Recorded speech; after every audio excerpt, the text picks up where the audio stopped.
All right, so what do I mean by the medication use system or the medication use process? If we look at the Joint Commission Medication Management chapter, the chapter is divided or organized by these areas: planning, selection, procurement, storage, ordering, transcribing, preparing, dispensing, administration, monitoring, and last but not least, evaluation. That's the medication use process.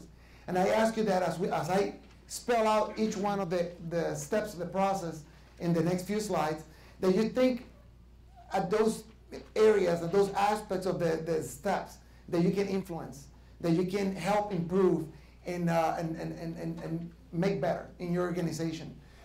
If you look at the medication error trends nationwide, most of the errors occur in the ordering and the administration areas of the process.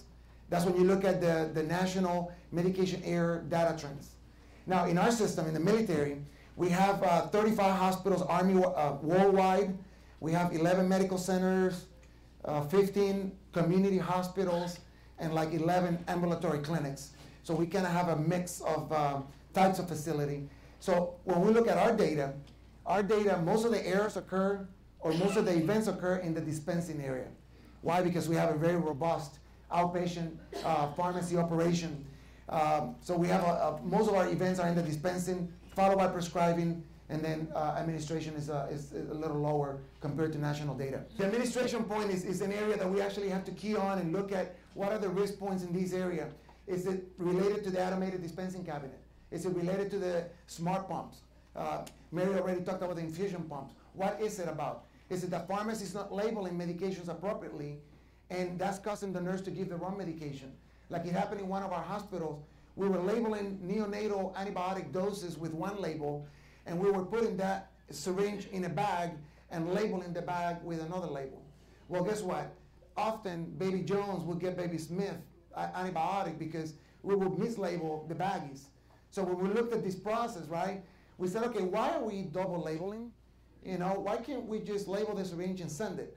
And that was an easy, fix to this problem that resulted in, more than a handful of errors, mixing up antibiotic doses.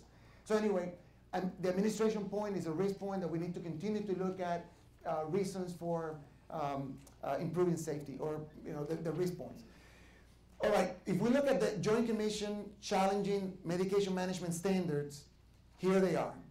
Now, this hasn't changed for the last 4 or 5 years, or maybe more, 5 years, especially in the top. A third of our hospitals in the United States have issues with medication storage. That seems to be a very challenging aspect. And when I talk to pharmacy audiences, they're like, well, we store them well, It's like, well, it's not pharmacy, that has the problem storing medications. It's when you store medications outside of the pharmacy. That's where you run into the problems, in the patient care areas, in the clinics, and so on. Medication orders, labeling is there twice.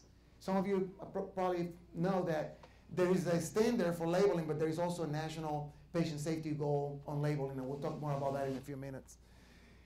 But the top 4 are the ones that are critical and are risk points, if you will. The other ones are risk points as well, especially high alert medication. Only 5% of the hospitals in the United States have problem with high alert, but the problem with high alert is that when you have a problem with high alert medication, the patient tends to be hurt. The chances for hurting the patient are higher.